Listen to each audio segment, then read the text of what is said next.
better than your currency. Splurging millions, buying houses like Monopoly.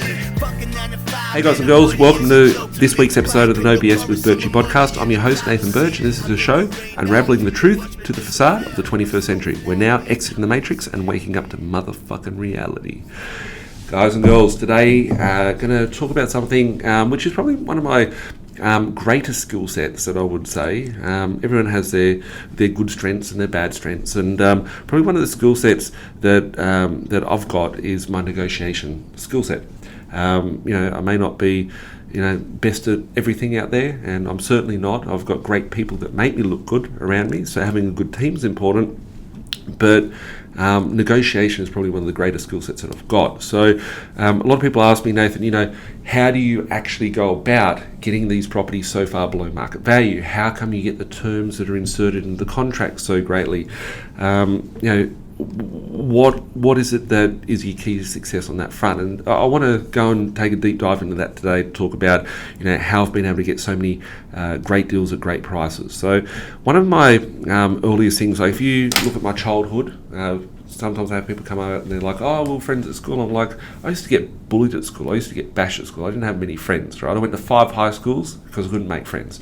I was shy. I had heaps of pimples on my face. I had a complex. I didn't have a high self-esteem in myself. But I wanted to be successful in investing, and I thought, if I want to be a good property investor, I should be a real estate agent. They all look rich. They all look, they make lots of money. It's a good life, whatever. So I went out to become a real estate agent, and I admire real estate agents. It's not something I would ever want to do in my life, is to be a real estate agent. There's so many variables, objection handling, and things that just didn't fit right for me as a person. A lot of long hours, a lot of kick in the teeth and all that. So I've got a lot of kudos and respect for real estate agents. I've seen a lot of dicks over the years, and to them, they can go get stuffed. But there's lots of good ones out there, and I think that it's a tough gig. And there is a lot of rejection. So when I became a real estate agent, I realised how they behaved, and I saw from the inside, firstly, like, everyone thinks a real estate agent is successful. Normally they're just on a 50 grand salary, 60 grand salary. They have to work Saturdays, Sundays, 8 o'clock at night, 10 o'clock at night. They might be talking to someone for 3 years, and suddenly the person goes and does business with someone else. There's a lot of rejection that's like heartache for them. So, I understand their downfalls. I understand, what they're thinking. I've seen it, I've been there and all that. And I always think, like, if you can get into something and get into the mind of something, then you can come back and give it what it needs.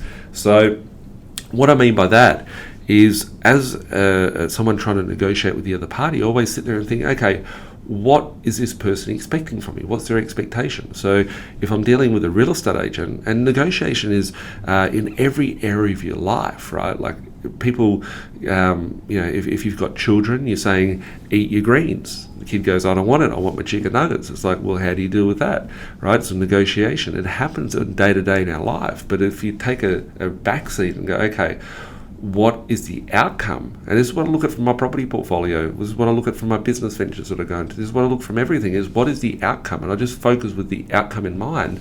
And I think, well, what do I need to do to get that outcome? So if I'm negotiating with a real estate agent, let's call it, in this instance, I'm thinking, what does a real estate agent want from me? They've got a property and they just want to get a sale.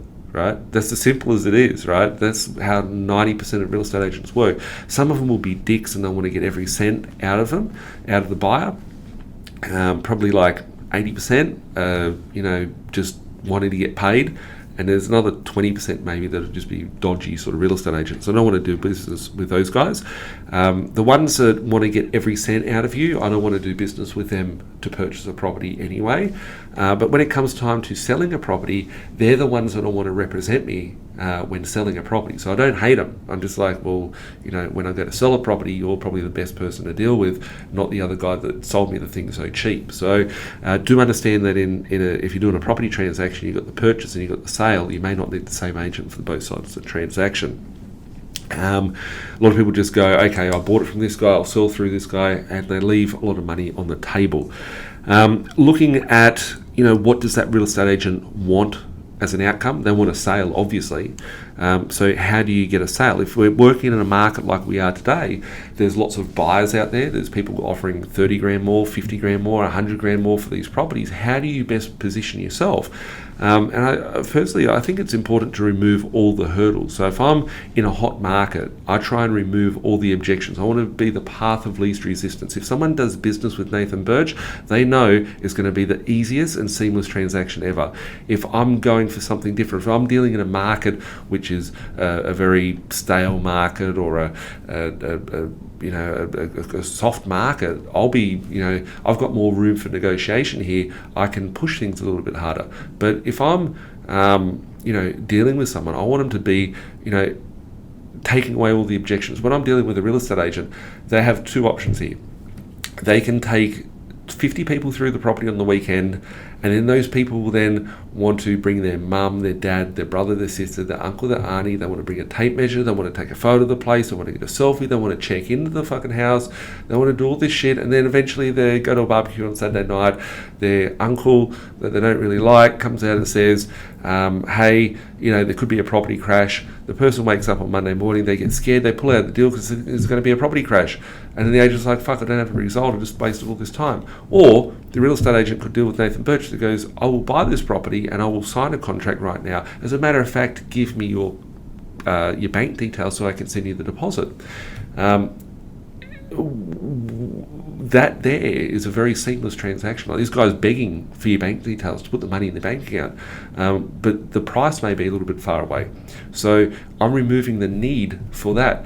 It's never personal as well. Like when negotiating, understand, like I see these people and they're like, I want to ask 50 questions. It's like, why are you asking these questions? 10 people are buying the property from underneath you. Why are you asking the questions for, right? Like, so people get too analytical in the negotiation, but then they might start offering, they go, well, I'm only prepared to pay 500 grand. It's like, well, the property's listed for 600. Well, go back to the owner and see what we can do, right? Instantly the agent's like, well, you're a dickhead, right? Like, why are you offering me such a lowball offer? If you can build the rapport with the agent, I always like to approach things. For example, hey, Mr. Real Estate Agent, I'd really love to do this property purchase. The good thing is that I've got the money here, I've got the deposit, I'm ready to go, my finance is all approved, everything's good to go. However, the only downfall is that I just can't seem to get the bank to get me up that last $15,000. So this is all I can afford to pay. I've tried everything. I've actually been able to get an extra $10,000 out of my brother and $5,000 out of my in-laws or whatever, and I've been able to do this deal. The agent will be more responding because you're actually trying to work with the agent towards the common goal. When you put your personal thing and you make it personal, then it's you against the agent or you against the other person. It's like, it's not, me and you against the world. So you need to, in a negotiation, in any form of negotiation, you would be in negotiations a lot more times than what you would think, whether it's asking for Macca's to cook you extra fries or fresh fries at lunchtime or whatever the case may be. They're all negotiations. So you need to look for the result that you're looking for and work out the best plan of attack and the best line of command to be able to do that. So you don't want to make it personal. You want to understand what the other person is trying to achieve out of the transaction. You want to understand what the owner's expecting out of the transaction. I talk a lot about deals that I do which are below market value, that's what I specialise in, is just buying things that are cheap. And sometimes I can't get the property at my price, and it doesn't necessarily mean that the deal is bad and that I shouldn't do the deal, because there's other ways around it. So I've packaged into properties over the years, and I've been doing it a lot recently actually. I've been packaging in interest into the deal, right? So for example, I might be at $1 million for a property, the owner might be at $1.2 million for the property, and I'll think, well, if I have to hold that property for the next 3 years, it might cost me, X amount of dollars in interest. How about I get the owner to do some form of term, whether it be a vendor finance period, whether it be a delayed settlement, whether it be something that I could lease it. Like the solar farm that I bought that on a 2-year lease. So imagine if I had to buy a solar farm and then I had to pay the interest on that land for the next 2 years or 3 years. How much would that cost me? I just gave a token gesture of $10,000 a year rent. I'm using the property, I've got into the property, but the property has now gone up, triple the value. I could sell. I've got people wanting to go, hey, can you sell the property? And I could sell this thing for triple the amount of money that I paid for it. However, I put it on a leasehold to start off with for the first couple of years. In offices, when I go into them, I've done offices where I go and buy them cash, but it's given me 3 years or 5 years. I've done them out to 5 years, which, I've got one property which I thought it was maybe 50 grand over the price, but I thought if I could get it, I need the office anyway. If I could get that office and pay him the 50 grand over, but I can rent it for 30 grand a year less than what the interest component would be, I'd be saving 100 grand a year, 100 grand over the next 5 years. Plus, I haven't even factored in the inflation period to it. So I knew that over the next 5 years, that the inflation would have pushed that price up anyway. So when I take possession of it, it will be different. So understanding that it's not necessarily just even the price that's important, it's the terms. And why would someone take such a deal like that? It's important to find out what their emotions are and what their intentions are and what their drivers are for selling the property. So for me, sometimes people just don't want to be involved with the asset. Sometimes they feel like they can't get their price. They're really set on a set figure, but they're not, what's the point in having 100 grand in your bank account if you can't buy anything with 100 grand in 5 years' time, right? I could turn that person into my bank. I could turn that person into my lender. So it's like looking for alternative ways to make that deal work and coming out with an amicable solution. So, looking at just because something doesn't go your way, it's like, how can I use that? What can I do to make that my benefit? How can I, navigate this deal to get me to the end result still? So, there's many factors. It's not just the price. It's not just the terms. It's not just, there's so many things that come into play. Understanding neuro-linguistic programming is very important. So NLP, if you're familiar with it, great. If you're not, go and understand how it works. But basically, you need to understand, the drivers. You want to understand the body language, right? I've been at auctions beforehand where I've seen these first home buyers, right? And I've seen, like, back in the day, like, there was auctions that I used to go to, maybe about 2010, 2011. Every week or every fortnight I'd go out, there'd be like 10, 20 properties getting auctioned off by the state. Auctions, they were in auction rooms, they were in the pub or wherever, and they would auction off 10, 20 properties at a time. And I would go there and I'm like, I'm getting these properties. And some people would pay like stupid money, way over the price. And sometimes I'd be in an auction, I'd be like, how do I get rid of my competition here? So, you might be in an auction and it's very relevant for today, and you'll see like 3 different people. I want to try and take the stage away from the auctioneer for starters.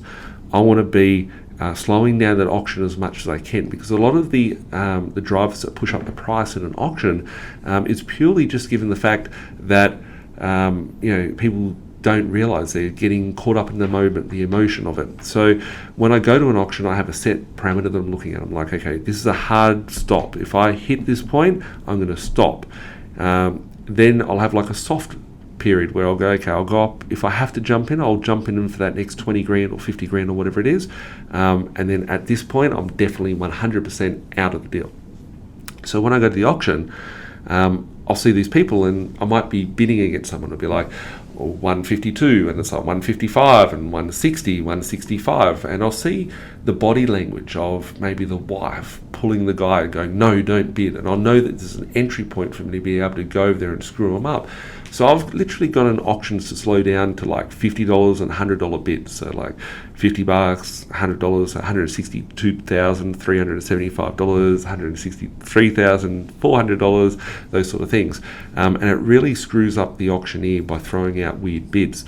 But what it also does is I can have a chance to scan the room, and people, as they slow down, they're like, wow, I'm going over my budget or whatever. And if you can see a glitch in their body language, that's when you strike. So I've literally in auctions taken down my bids from 10,000 increases down to 5,000 increases down to $1,000 increases down to $500 increases. I've seen a glitch where someone's like having a little thought in their head like, oh shit, I'm paying too much or something. And that's when I go in for the KO and I'll be like, I'll go up by 5 grand. I'll be like, okay, 165, bring down like 162, 163, 164, 165. I'll see there's a glitch. I'm prepared to go to 200. I'll be like 170. And then the people are like, okay, I'm out. They drop their card. They go, no, I'm not going to participate in this. But understanding the NLP of and the psychology of who you're up against and how that's going to affect and how you can come in and caress. What are they missing? What are they feeling? What is their emotion like? And how can you steer that towards what you want, which is the end result, which is the deal or the outcome of what you're looking for. Mirroring. So I think this is something I can do well in a negotiation. So if you were dealing with someone, let's say I wore a suit and tie every day and I've got a tie on and whatnot, and you've got a tradie there, and the tradie's like, oh, fuck yeah, mate, fucking yeah, whatever. If I'm sitting there speaking words that are too big or outside of that conversation, I'm not going to fit in. There's not going to be the rapport there. So understanding the rapport that's required in a negotiation, people will do business with people that they like. They know you, they like you, they trust you. They'll want to do business with you.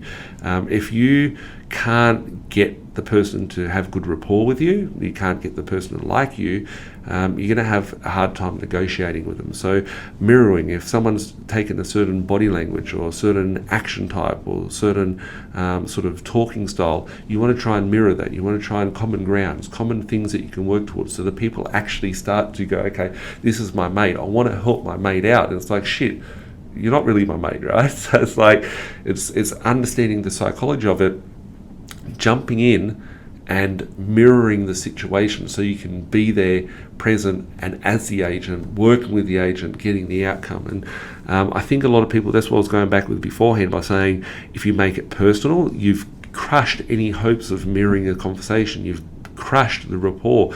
If you're against someone, you don't have good rapport with them. So you want to maintain the integrity of that relationship by having good rapport and a good mirroring and a good language, body language, tone, how those words come out are very, very important. If you're abrupt, if you're rude, it does have a big impact, and people don't resonate with that. So you want to understand who you're negotiating with. So how you're leading the conversation as well.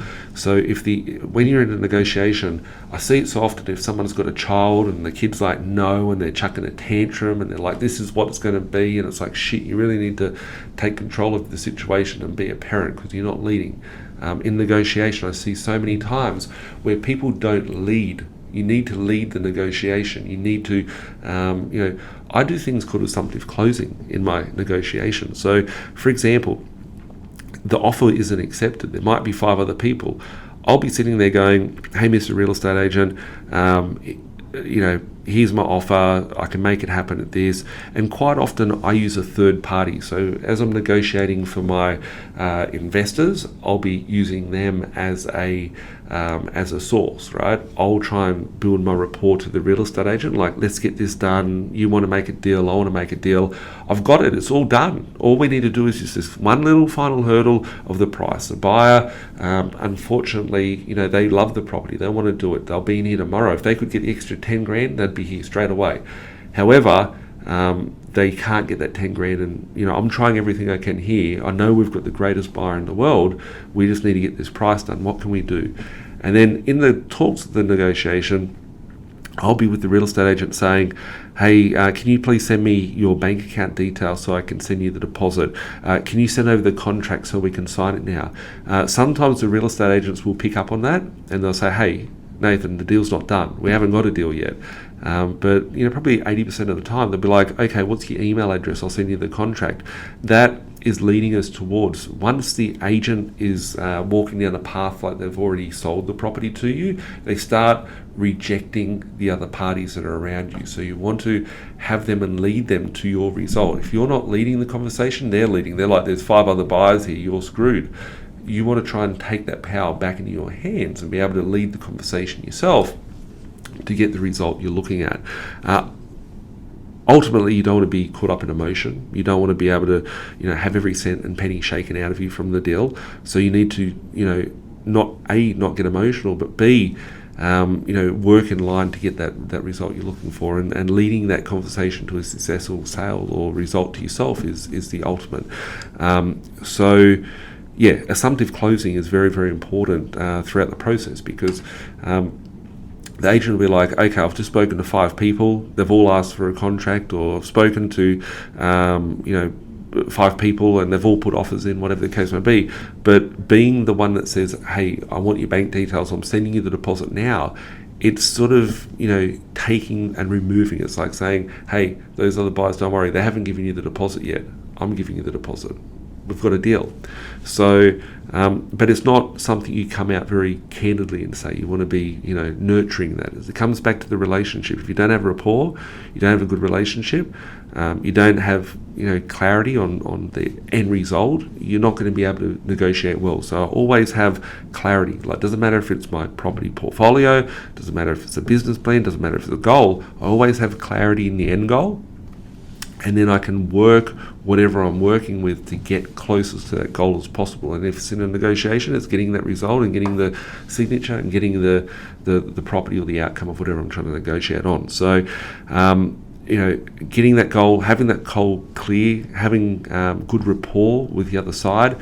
If you look at hostage negotiators. I actually saw this ad recently for hostage negotiators trying to sell sales training. It's like an FBI agent selling sales training. And it's like a hostage negotiation every day. Like, they're trying to build rapport. They're trying to be like, it's okay, brother. It's okay, buddy. I understand how you feel. Let's sit down and talk about it. The copper that's trying to say, let's sit down and talk about it, he's going to swarm in there and, send the troops in on him. But he wants to build that rapport. He wants to set the agenda. He wants to give comfort to the other side. So that's where the NLP aspect of it comes into place. Having a good impression will also, impressions are important. Just this week, I actually went to an expo. I don't like expos because there's always a whole pile of people trying to flog you off stuff. But this one here, there was it was a business sort of expo where there was business people and stuff like that. And I realised that the way that I carry myself and the conversations that I had, there was impressions that were said, and there were good relationships that were built. So it's important to build the rapport and have good relationships with people, and those impressions, you don't get it from being standoffish. You don't get it from being analytical to a point where it's disrespectful or rude. You want to give people open arms. You want to give them a hug when you're talking to them. Not hug them. You're not trying to be like that, but you want to have the energy, your spirit, let's call it, right? You want that to be hugging them. You want them to feel love. You want them to feel like, this is a guy I want to do business with, or girl. So it's important to have that impression. When negotiating, I remember back in the day, in my short stint, I only was a real estate agent for a couple of years. It was the shittest job. As I said, I have a lot of respect for agents because I could never do it. Selling isn't telling, it's listening. If you want to get the result, you need to be able to listen to the other side, what they're looking for. So if the real estate agent's saying no, it's like, how can we get around that? So often, if we look at this market today, if I know that I want a property and I know that I'm going to make 50 grand, 100 grand, whatever I'm going to make on it, the agent might say, well, I can't get you through the property until the weekend. Well, that's good, right? I don't want to wait till the weekend. Mr. Real Estate Agent, I would like to do the deal. I'm okay and I'm comfortable with not seeing the property. I've got the finance ready. Everything's good to go. If you could please send me the contract, I'll come back to you shortly. Okay. Hey, Mr. Real Estate Agent, I've had a look through the contract. I'm just letting you know I've filled out all the details on it and I'm ready to sign it. Nathan, look, we can't get through the property until the weekend. Look, Mr. Real Estate Agent, I appreciate that. As a matter of fact, I don't need to go through the property, right? I've seen many properties. I've seen the photos here and my finance is approved. I'm ready to go.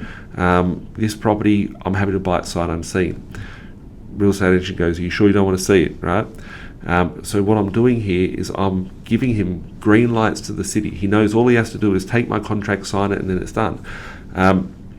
I'm already trying to push the deposit into his bank account.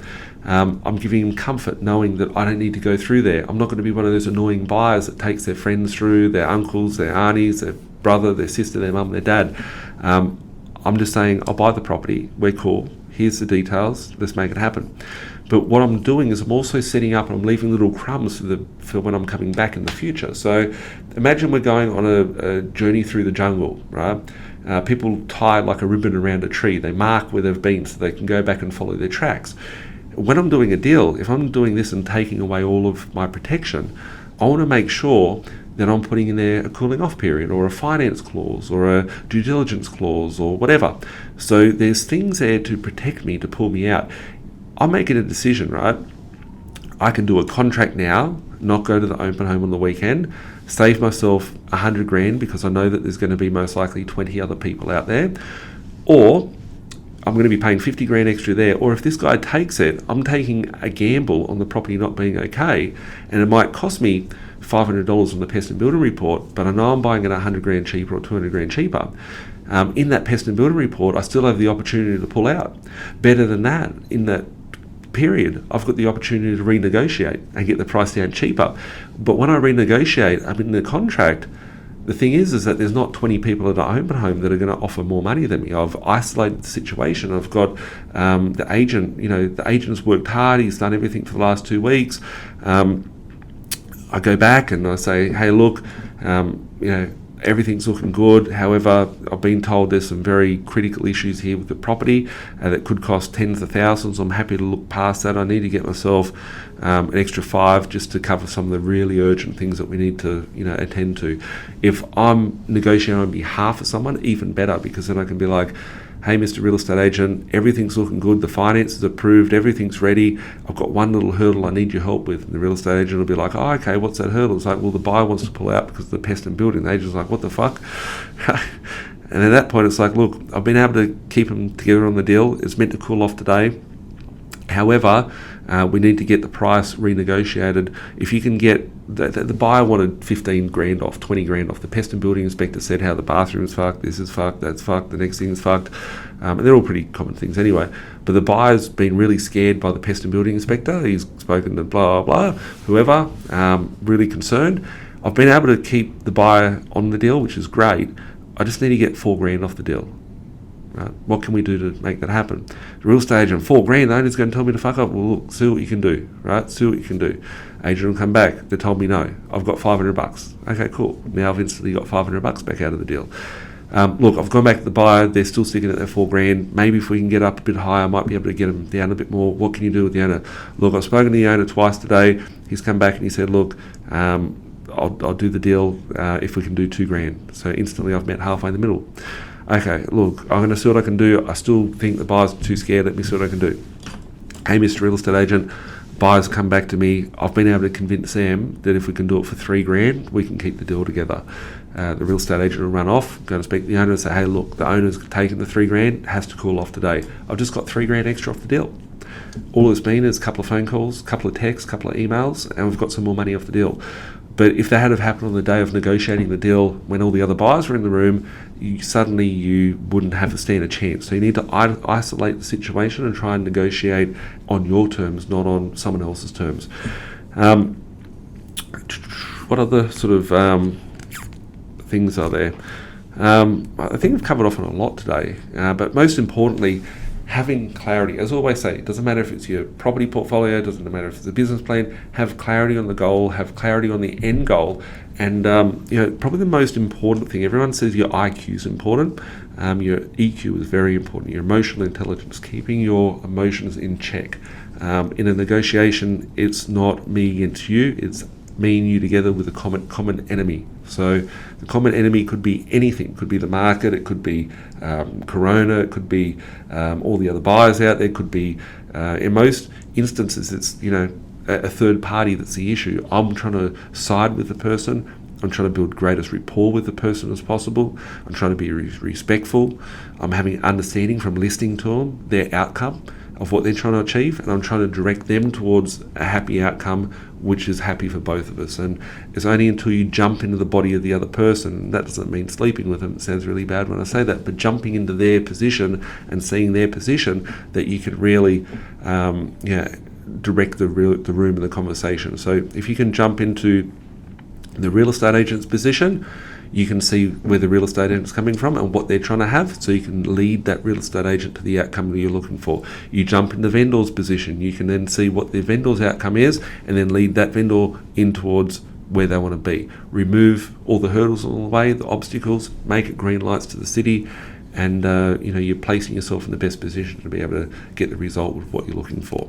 If you need help negotiating on anything, negotiating deals, or building that portfolio, you can hit us up, and that's what we specialise here at B.Invested. 1300 367 925. Email the team at admin@binvested.com.au. I negotiate on thousands of properties a year, successful negotiations where we actually buy them. per year. I've been a part of over 15,000 successful real estate transactions where we've acquired and done a deal. So yeah, we're the home of getting things below market value, getting things cheap, and getting things on our terms. Just as I say, live life on your terms. You want to get the deals on your terms as well. So and as always, keep watching. You can hit us up at Google, Spotify, Apple Play, and always at youtube.com/B.Invested. Thanks for watching. Have a great day. Bye for now. Like Bilal said, man, we're stuck in the matrix. This my advice, don't care if you take it. The dollar about to die, soon to be hyperinflated. This my 2 cents, don't care if you save it. Joint be decentralized and you will see you've been lied to the whole time, and it's the irony, cause they do the exact opposite. You become a slave to the system, enough your money, all they do is profit. There's no conspiracy theory, you better hear me. Crypto will set you free before the system does. I don't care if you do or you don't, but what I'm saying is the truth to the reason you choke. I've never been a failure, excuse my behavior. Keep talking, haters doing me a favor. They all telling lies, I know what they been telling you. I'm the opposite of Donald Trump of Australia. It's amazing, there for the taking. My time is never wasted, just getting wasted. These girls say I'm really breathtaking. I can't help it if I really